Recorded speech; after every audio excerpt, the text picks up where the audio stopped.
Hello friends, स्वागत है आपका अपना YouTube channel knowledge top king में। देखिए, यदि आप चाहते हैं कि बिना कोई खर्च का एक सिस्टमेटिक ढंग से चैप्टर वाइज आपका तैयारी हो जाए, तो आज ही हमारे टेलीग्राम लिंक से जुड़ जाइए, जहां पे फ्री क्लास, फ्री पीडीएफ और बिल्कुल फ्री टेस्ट मिलता है। आपको हम एक चीज़ समझा देते हैं। हम 12 बजे से पहले टेक्निकल क्वेश्चन यूट्यूब पे अपलोड करते हैं और 5 बजे से पहले नॉन टेक्निकल क्वेश्चन अपलोड करते हैं। दोनों मिला करके शाम में 8:30 पे रेगुलर टेस्ट हो रहा है। और टेस्ट में यदि बच्चे का परफॉर्मेंस आप देखना चाहते हैं तो हम शॉर्ट वीडियो में दे दिए हैं, जहाँ पे देखिए कि बच्चे लगभग 100 में 100 नंबर ला रहे हैं। तो लेट मत कीजिए, जगिए और तैयारी करना शुरू कर दीजिए। देखिए, फर्स्ट सवाल है, निम्न में से क्वाशियोकर के 3 प्रमुख लक्षण क्या है।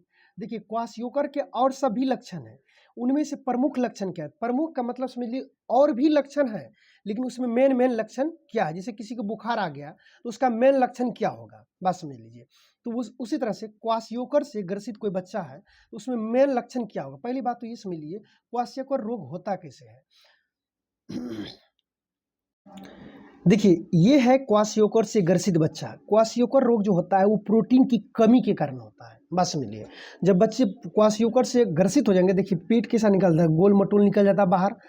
और होता क्या है इसमें, सबसे पहली बात तो इसका वृद्धि रुक जाता है, क्योंकि प्रोटीन क्या करता है, हमारे शरीर को डेवलप करता है, बढ़ाता है। और जब प्रोटीन ही सही मात्रा में नहीं मिलेगा, सही से खान पान नहीं होगा, सही से दाल नहीं लीजिएगा, क्योंकि दाल में बहुत अच्छा खासा प्रोटीन पाया जाता है, सही से प्रोटीन नहीं लीजिएगा तो शरीर क्या हो जाएगा, आपका सबसे पहले वृद्धि रुक जाएगा। और जब वृद्धि रुक जाएगा तो आपका दिमाग एकदम चिड़चिड़ापन होने लगेगा, यानी मानसिक रूप से भी आप क्या हो जाएगा, प्रॉब्लम हो जाएगा। प्लस क्या होता है कि ये जो क्वाशियोकर रोग होता है, एक प्रोटीन होता है जिसका नाम होता है एल्ब्यूमिन प्रोटीन, ठीक है। जो एल्ब्यूमिन प्रोटीन होता है, उस प्रोटीन के कारण ही मुख्य रूप से क्वाशियोकर में जो एक सूजन भी होता है। ध्यान रखिए, क्वाशियोकर रोग जब हो जाता है इन प्रोटीन की कमी से, तो 3 प्रमुख लक्षण दिखता है बच्चे में। वैसे तो कहता है एगो बीमारी हुआ तो 1000 बीमारी ऑटोमेटिक हो जाएगी, क्योंकि आपके शरीर में इम्यूनिटी सिस्टम कमजोर हो जाएगा। और जब कमजोर हो जाएगा तो बीमारी तो सोचिए मत, अलग अलग तरह की बीमारी होना शुरू हो जाएंगे। लेकिन इसका जो प्राथमिक मतलब फर्स्ट लक्षण इसका है, यदि क्वाशियोकर रोग से ग्रसित है तो इसमें मुख्य रूप से 3 लक्षण होता है कि वृद्धि रुकावट हो जाएगा, पहली बात तो ये हो जाएगा। दूसरी नंबर बात हो जाएगा कि मानसिक रूप से चिड़चिड़ापन, सुस्त, आपका मतलब कि शरीर में तेजी नहीं रहेगा, चिड़चिड़ापन रहेगा, बात समझिए। तीसरा हो जाएगा शरीर में सूजन। सूजन का सबसे मुख्य कारण जो होता है वो एल्ब्यूमिन प्रोटीन के कारण होता है, क्योंकि एल्ब्यूमिन प्रोटीन के कारण ही बच्चे में सूजन, यानी एल्ब्यूमिन प्रोटीन यदि कमी हो गया तो क्वाशियोकर रोग से ग्रसित हो जाएगा। और क्वाशियोकर रोग में क्या होता है, वृद्धि रुकावट होता है, मानसिक रूप से प्रॉब्लम हो जाएगा, प्लस सूजन होगा। और सूजन का जो मुख्य कारण होता है वो होता है एल्ब्यूमिन की कमी, ठीक है। एल्ब्यूमिन एक तरह से क्या है, प्रोटीन है। तो हमें उम्मीद है कि इस क्वेश्चन को आप अच्छी तरह से समझ गए होंगे। तो इसका सटीक आंसर क्या हो जाएगा, देखिए, वजन में कमी, लंबाई में कमी, शरीर में सूजन, ये नहीं होगा। ऑप्शन नंबर सी जो इसका मुख्य कारण पूछ रहा है, देखिए और भी कारण हो सकते हैं, पहली बात समझ लीजिए, मुख्य कारण, ठीक है। झगड़ा होता है तो झगड़ा का और भी कारण होता है, तो लेकिन उसमें पूछता है झगड़ा का मुख्य कारण क्या है, ठीक है। तो इसमें जो है मुख्य कारण होता है वृद्धि में रुकावट, ध्यान दीजिएगा, वृद्धि में रुकावट हो जाएगा, मानसिक रूप से परिवर्तन हो जाएगा, चिड़चिड़ापन होगा, और सूजन, सूजन का कारण होता है एल्ब्यूमिन प्रोटीन। तो मुख्य कारण 3 होते हैं, यानी option number C is the correct answer हो जाएगा, ठीक है। आगे बढ़ते हैं। देखिए, उसके बाद सेकंड क्वेश्चन है, खसरे का इंक्यूबेशन पीरियड कितना होता है। पहली बात तो ये समझ लीजिए, खसरा जो रोग होता है मीजल्स, ये होता है वायरस के कारण, जैसे खांसा, छींका, ठीक है। यदि किसी को खसरे से ग्रसित है और कोई स्वस्थ व्यक्ति के पास खांसा, छींका, खांसने छींकने के बाद देखिए कुछ उसका बूंद जो है निकलता है हवा में, हवा मोड़ते, यानी हवा के माध्यम से फैलता है। यहाँ पे एक सवाल है कि इंक्यूबेशन पीरियड होता क्या है, पहले इस बात को समझ लीजिए। जैसे कि मान लीजिए किसी बच्चे को खसरा हुआ, ठीक है, खसरा हुआ और उसका लक्षण प्रकट होना, जैसे खसरा आज प्रवेश कर गया, खसरा का वायरस, तो जिस दिन प्रवेश करेगा उस दिन से तो आपको लक्षण नहीं दिखाई देगा, उस दिन तो आप नहीं ग्रसित होइएगा, कुछ दिन लगेंगे, कुछ दिन के बाद जो है उसका लक्षण प्रकट होना शुरू हो जाएंगे, बात समझ लीजिए। जैसे कि खसरा से कोई ग्रसित हो गया तो तेज बुखार आना शुरू हो जाएगा, ठीक है, खांसी आना शुरू हो जाएगा, ठीक है, आंख में लालपन दिखना शुरू हो जाएगा, हाँ, अंदर छोटे छोटे धब्बे दिखना शुरू हो जाएंगे। यानी इसका लक्षण, जैसे प्रवेश जिस दिन करता उस दिन से लक्षण नहीं दिखाई देता है, इसका लक्षण होने में कुछ समय लगता है। यानी जिस दिन से वायरस प्रवेश किया और लक्षण प्रकट होने तक जो समय पीरियड होता है उसे ही इंक्यूबेशन पीरियड कहते हैं। जैसे कोरोना से कोई ग्रसित होता है, जिस दिन कोरोना उसको प्रवेश किया, क्या उसी दिन दिखना शुरू होता है? नहीं, 2-3 दिन के बाद उसका लक्षण दिखना शुरू हो, जैसे सांस फूलना शुरू हो गया, अब लगता है सांस, तो 2-3 दिन के बाद उसको पता चलता है कि नहीं, अरे यार हम तो कोरोना से ग्रसित हो गए हैं। तो जो समय पीरियड हुआ, यानी जिस दिन वायरस प्रवेश किया और उसका लक्षण दिखना शुरू किया, यानी वायरस प्रवेश करेगा, शरीर में जाकर के डैमेज करेगा, और डैमेज जब करेगा तो उसका लक्षण, जिस वायरस के जो वायरस प्रवेश किया वो अपना लक्षण दिखाना शुरू कर देगा। तो जिस दिन प्रवेश किया और कितने दिन के बाद लक्षण दिखाई देना शुरू किया, उस बीच का जो टाइम पीरियड होता है उसे हम इंक्यूबेशन पीरियड कहते हैं। तो वह यही सवाल पूछा कि खसरे का इंक्यूबेशन पीरियड कितना होता है। तो खसरे का जो इंक्यूबेशन पीरियड होता है, यानी खसरे का पहला लक्षण आमतौर पर तेज बुखार होता है, ध्यान रखिएगा। वायल के संपर्क में आने के लगभग 10 से 14 दिन के बाद जो है शुरुआत होना शुरू हो जाता है, ध्यान रखिएगा। ये जो है जब संपर्क में आइएगा तो 10 से 14 दिन के बाद इसका लक्षण होना शुरुआत हो जाएगा। तो इसका आंसर क्या हो जाएगा? Option number B is the correct answer. हमें उम्मीद है कि इंक्यूबेशन पीरियड आप अच्छी तरह से समझ गए होंगे। सामान्यतः लोग तो जानते ही हैं कि वायरस के संपर्क में आता है, जिस दिन आया उसे तो पता चलता नहीं है, 2-3 दिन के बाद जब आएगा, अरे सर हम तो वायरस से ग्रसित हो गए, खास करके कोरोना में आप देखे होंगे, ठीक है। लेकिन जब खसरा होता है तो खसरा में क्या होता है कि थोड़ा सा टाइम लेता है। खसरा जो है 10 से 14 दिन के बाद जो है ये अपना लक्षण दिखाना शुरू करता है, यानी जिस दिन प्रवेश किया और जिस दिन लक्षण दिखाई दिया, इसके बीच का जो टाइम हुआ उसे हम इंक्यूबेशन पीरियड कहते हैं। तो खसरे का इंक्यूबेशन पीरियड जो होता है वो 10 से 14 दिन होता है, ठीक है। हमें उम्मीद है कि इस प्रश्न को आप अच्छी तरह से समझ गए होंगे। यदि नहीं समझे होंगे फिर भी आप कमेंट करके हमें पूछ सकते हैं, खास करके टेलीग्राम में। आगे बढ़ते हैं, और टेलीग्राम में हर तरह का सवाल हम लेते हैं, चाहे वो एग्जाम से संबंधित हो, कुछ भी हो, आप वहाँ आके पूछ सकते हैं। हम लाइव चैट में आते हैं, ऐसा नहीं कि कुछ हम आकर के बकबक करके हम चले गए, वैसा मेरे पास नहीं होता। हम जो भी बताएंगे सटीक और साफ सुथरा। आगे सवाल है, यदि एक बच्चे का जन्म के समय वजन है 2.8 kg, ध्यान दीजिएगा, तो कहता है 5 महीने के बाद उसका वजन कितना हो जाएगा। देखिए ये वजन बढ़ने वाला एक अलग क्वेश्चन है, लंबाई बढ़ने वाला एक अलग क्वेश्चन है कि 2 साल के बाद बच्चे का लंबाई कितना हो जाएगा, वो अलग क्वेश्चन है, ध्यान रखिएगा। तो लंबाई और वजन को लेकर कंफ्यूजन नहीं हो जाएगा, 2 गुना 3 गुना को लेकर के कंफ्यूजन नहीं होगा। यहाँ पे वजन की बात कहा गया। और आप जानते हैं सामान्यतः बच्चे का वजन, भारत में जितने भी बच्चे जन्म लेते हैं उसका वजन जो है 2.5 kg से लेकर के 3.5 kg तक होता है, ध्यान रखिएगा सामान्यतः। अब इसके बीच में जो भी वजन जाए, 3 kg का भी बच्चा हो सकता है, 3.5 kg भी बच्चा हो सकता है, लेकिन हाँ 2.5 kg से कम नहीं होना चाहिए। 2.5 kg से बच्चा हो जाएगा तब वो लो बर्थ वेट में चला जाएगा, नहीं बच्चा कम, यानी वो खतरा सिंबल है, ठीक है। तो यहाँ पे सवाल कहता है कि यदि किसी बच्चे का जन्म के समय वजन 2.8 kg है तो 5 महीने के बाद वजन कितना हो जाएगा, हम आपको बता देते हैं। देखिए यदि बच्चा 5 महीने का है तो उसका वजन दुगुना बढ़ता है।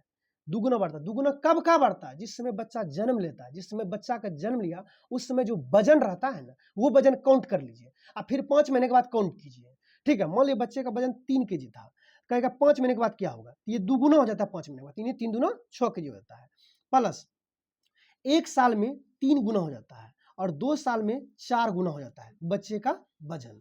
तो हमें उम्मीद है कि वजन संबंधी कंफ्यूजन आपका नहीं होगा, क्योंकि एक स्टूडेंट ने हमें कमेंट करके बताया था कि सर इसे थोड़ा ढंग से समझा दीजिए। हम उसे ढंग से ही समझाए सब क्वेश्चन में, लेकिन आप कंफ्यूज किए होंगे। तो हम आपको बताते हैं कि 5 महीने के यदि बच्चा हो गया तो उसका वजन 2 गुना हो जाएगा, 1 वर्ष का हो गया तो उसका वजन 3 गुना हो जाएगा, और 2 वर्ष का हो गया तो उसका वजन 4 गुना हो जाएगा। अब वजन किसका होगा, वजन क्या गुना? तो वजन जो है जन्म के समय जो वजन था, मान लीजिए वजन जन्म के समय 3 kg का था, तो कहेगा 5 महीने के बाद कितना हो जाएगा, 5 महीने के बाद 6 kg हो जाएगा। कहेगा 1 साल के बाद कितना हो जाएगा, तो काउंट जब भी कीजिएगा तो वजन जन्म के समय जो वजन था उसी में गुना करना है, ठीक है। वजन के समय जो था 3 kg का बच्चा था, तो 5 महीने के बाद कितना हो जाएगा, 5 महीने के बाद, महीने की बात करें, 5 महीने बाद दुगुना कर दीजिएगा। कह देगा कि वजन के समय 3 kg का बच्चा है, तो आप बताइए कि 1 वर्ष के बाद कितना हो जाएगा, तो उसमें 3 से गुना कर दीजिएगा, ठीक है। आगे बढ़ते हैं, तो इसका सवाल क्या हो जाएगा कि यदि जन्म के समय वजन जो है बच्चे का 2.8 kg है तो 5 महीने के बाद कितना हो जाएगा, तो 5 महीने के बाद 2.8 kg में जब आप 2 से गुना कीजिएगा तो ये हो जाएगा 5.6 kg, यानी option number B is the correct answer. आगे बढ़ते हैं, आगे है नवजात शिशु में फिजियोलॉजिकल जोंडिस यानी पीलिया, नवजात में पीलिया के बारे में बोला गया है। देखिए इस क्वेश्चन को अच्छी तरह समझ लीजिए। देखिए, नवजात शिशु में फिजियोलॉजिकल यानी जॉन्डिस यानी पीलिया पीलिया के बारे में जान ही रहे हैं कि शरीर जो है पीला पड़ना शुरू हो जाता है। तो कहता है कि कब दिखाई देता है? जन्म के समय, दूसरे सप्ताह में, दूसरे दिन, जन्म के पहले सप्ताह में। पहली बात तो समझ लीजिए कि बच्चे में जो है माना ये जो पीलिया का लक्षण आता क्यों, ये समझ लीजिए। बच्चा जन्म लेता है ना, उस समय उसका यकृत उतना डेवलप नहीं रहता है। जब डेवलप उसका यकृत उतना नहीं रहता है तो बिलिरुबिन को कंट्रोल नहीं कर पाता। बिलिरुबिन के कारण जो है, यदि रक्त में बिलिरुबिन की मात्रा ज़्यादा हो गया तो पीलिया का लक्षण प्रकट हो जाता है। तो होता क्या कि शरीर में जन्म के 24 से 72 घंटे के बाद दिखाई देता है, खास करके फिजियोलॉजिकल पीलिया यानी पीलिया जिसको कहते हैं नवजात पीलिया 24 से लेकर 72 घंटे तक में दिखाई देता है। इस स्थिति में बिलिरुबिन का स्तर जन्म के 4 से 5 दिन के में अपने चरम पे रहता है। मैंने जन्म के देखिए 24 घंटे से लेकर के 72 घंटे तक यानी जन्म लिया उस समय दिखाई देने लगता है, और 4 से 5 दिन तक जो है ना ये अपना चरम पे रहता है। उसके बाद जब इसका यकृत डेवलप होने लगता है, शरीर बच्चा जब लिया खाए पिएगा तो शरीर तो ऑटोमेटिक है जल्द तेजी से डेवलप करेगा। जब उसका यकृत डेवलप हो जाता है तो 10 से 14 दिन के बाद जो ये गायब हो जाता है। इसलिए इसके लिए टेंशन लेने की कोई जरूरत नहीं है। तो वही कहता है नवजात शिशु में फिजियोलॉजिकल जॉन्डिस कब दिखाई देता है? तो एक से दूसरे दिन में जो वो दिखाई देना शुरू हो जाता है। चूंकि 24 घंटे से हम लिए हैं 72 घंटे, यानी एक से दूसरे दिन में वो दिखाई देना शुरू करता है, और 4 से 5 दिन में ये चरम पे रहता है। लेकिन जब फिर वो यकृत मेरा डेवलप कर जाता है, बनी बच्चे का यकृत जब डेवलप कर जाता है ढंग से, फिर 10 से 14 दिन के बाद ये क्या होता है, गायब हो जाता है। इसलिए इसके लिए टेंशन लेने की कोई विशेष जरूरत नहीं है। और हमें उम्मीद है कि इस क्वेश्चन को आप अच्छी तरह से समझ गए होंगे। जॉन्डिस होने का कारण ही होता है बिलिरुबिन। बात समझ लीजिए, बिलिरुबिन यदि रक्त में ज़्यादा संपर्क में आ गया, बिलिरुबिन की मात्रा बढ़ गया तो वो पीलिया का शिकार हो जाता है। और बिलिरुबिन बच्चे में पीलिया होने का मेन जो कारण होता है, बच्चे जब जन्म लेते हैं उस समय उसका यकृत उतना डेवलप नहीं रहता है, जिसकी वजह से उसको कंट्रोल नहीं कर पाता है। बात समझ लीजिए। फिर जब 4 से 5 दिन तक वो चरम पे रहते हैं, और 4 से 5 दिन के बाद जब यकृत सही ढंग से काम करना शुरू, यानी ढंग से वो डेवलप हो जाते हैं, तो फिर बिलिरुबिन की मात्रा को कंट्रोल कर लेते हैं, यानी 10 से 14 दिन के बाद वो फिर ये गायब हो जाते हैं। तो दिखाई कब देते हैं? तो दूसरे दिन से दिखाई देना शुरू कर जाते हैं। Option number C is the correct answer. आगे सवाल है, हेपेटाइटिस बी वैक्सीन किस प्रकार का वैक्सीन है? लाइव वैक्सीन या किल्ड वैक्सीन? दो ही सब ज़्यादातर सवाल में पूछता है। तो हेपेटाइटिस बी जो होता है वो किल्ड वैक्सीन होता है, ध्यान रखिए, किल्ड वैक्सीन होता है, लाइव वैक्सीन नहीं होता है, किल्ड वैक्सीन होता है। हम आपको बताए थे लाइव वैक्सीन के बारे में भी ट्रिक बताए थे, और किल्ड वैक्सीन के बारे में भी ट्रिक बताए थे। जब हम प्रॉपर रूप से केवल बीमारी के बारे में पढ़ने के लिए जब आने लगेंगे, जो चैप्टर आपका है, तो उसमें दोनों का हम ट्रिक दे देंगे, इसलिए टेंशन लेने की जरूरत नहीं है। ठीक है, आराम से अभी तत्काल जो मेन क्वेश्चन है उसे याद करते चलेंगे। तो हेपेटाइटिस बी जो वैक्सीन है वो किल्ड वैक्सीन है, यानी option number B is the correct answer. आगे चलते हैं। कहता है एक एनीमिया से ग्रसित बच्चे में डाइट में शामिल करना चाहिए, उसके खाना में क्या शामिल करना चाहिए? ठीक है, यदि एक बच्चा एनीमिया से ग्रसित है, एनीमिया मतलब तक खून की कमी, जब शरीर में खून की कमी हो जाता है तो आप हेमपुष्पा देखेंगे, पहले प्रचार आता था कि खून की कमी, तो जब खून की कमी होता है तो उस कंडीशन में एनीमिया होता है। ठीक है, तो बच्चे में, यहाँ बच्चे की बात कहा गया कि बच्चे में क्या डाइट में शामिल करना चाहिए यदि एनीमिया से ग्रसित बच्चा है। इसका आंसर सही हो जाएगा कि बच्चे को जो है अनार, सेब, हरी पत्तीदार सब्जी, खास करके हरी पत्तीदार सब्जी जो है शामिल करना चाहिए। ठीक है, यदि एनीमिया से ग्रसित बच्चा है तो उसके डाइट में अनार, सेब, हरी पत्तीदार जो है सब्जियां शामिल करना चाहिए। Option number B is the correct answer. आगे चलते हैं। क्वाशियोकर में सूजन का प्रमुख कारण क्या है? हम आपको बताए थे क्वाशियोकर रोग प्रोटीन की कमी के कारण होता है। प्रोटीन कमी जब हो जाता है शरीर में रुकावट हो जाता है, मानसिक रूप से जो है प्रॉब्लम हो जाता है, चिड़चिड़ापन होने लगता है, और एक सूजन भी होता है, जिसमें हम आपको बताए थे सूजन होने का कारण जो है मुख्य रूप से एल्ब्यूमिन प्रोटीन के कारण होता है। ठीक है, आवाज़ यदि कम बेस, देखिए आवाज़ बीच बीच में कभी कभी कम हो जाता है तो नॉइज कैंसिलेशन लगा हुआ है, जिसकी वजह से कभी कभी वॉइस ही जो है मेरा आवाज़ ही कैंसिलेशन कर देता है। तो यहाँ पे सवाल है कि क्वाशियोकर रोग का प्रमुख सूजन का कारण क्या है? तो इसका सही हो जाएगा option number B is the correct answer. आगे बढ़ते हैं। आगे सवाल है, 1 साल की उम्र के बाद कितने अंतराल के बाद बच्चे को विटामिन ए का घोल पिलाना चाहिए? ठीक है, हमें उम्मीद है कि ये क्वेश्चन बहुत ही आसान और सरल है, जिसे आपको जानना चाहिए। 1 साल की उम्र के बाद कितने अंतराल के बाद बच्चे को विटामिन ए का घोल पी लेना चाहिए? तो इसका आंसर होगा option number B is the correct answer. 6 माह के अंतराल पर विटामिन ए का घोल पी लेना चाहिए। आगे बढ़ते हैं। आगे है, खसरे का टीका किस तापमान पर स्टोर किया जाता है? तो खसरे का टीका, एक दिन पोलियो को भी टीका लिए थे, ठीक है। आज हम लिए खसरे का टीका। सामान्यतः खसरे का टीका जो रखा जाता है वो 2 डिग्री से लेकर के 8 डिग्री सेल्सियस पर स्टोर रखा जाता है, ठीक है।